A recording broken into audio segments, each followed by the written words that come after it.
આજે આપણે લસણવાળું બટાકાનું શાક બનાવીશું. અમે બટાકા કટ કરીને લીધા છે, ટમાટર લીધા છે, આદુ અને લીલા મરચાંની અને લસણની પેસ્ટ છે. જેમાં મેં લસણ વધારે નાખ્યું છે. મરચું છે, મીઠું છે, હળદર છે, ધાણા જીરું છે. એમાં આપણે પાણી નાખીને મિક્સ કરીશું મસાલો.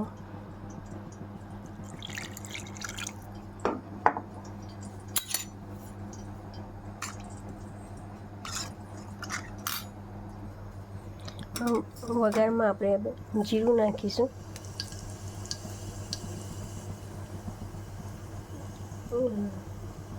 જીરું ગરમ થઈ જાય એટલે આપણે લસણ મરચાંની પેસ્ટ નાખીશું.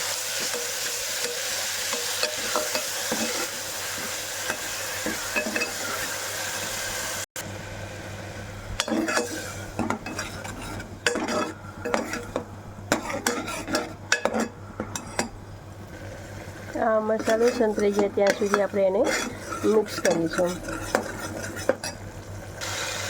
આ રીતે જોઈ શકીએ છીએ આપણો મસાલો સરસ પાકી ગયો છે. હવે આપણે ટમાટર નાખીશું.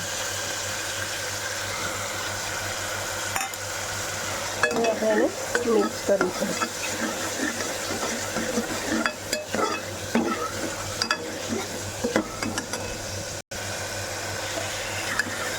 આ રીતે ટમાટર થોડા થઈ જાય એટલે આપણે બટાકા નાખીશું.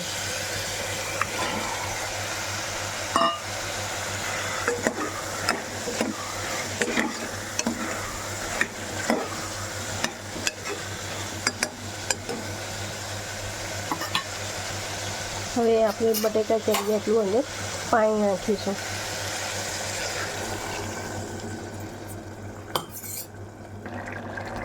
આ રીતે પાણી થોડું ગરમ થાય એટલે પછી આપણે કુકર બંધ કરીશું. 2 વિસલ વગાડીશું. જોઈ શકીએ છીએ આપણું લસણવાળું બટાકાનું શાક તૈયાર છે. જોઈ શકીએ આપણે બટાકાનું શાક લસણવાળું તૈયાર છે.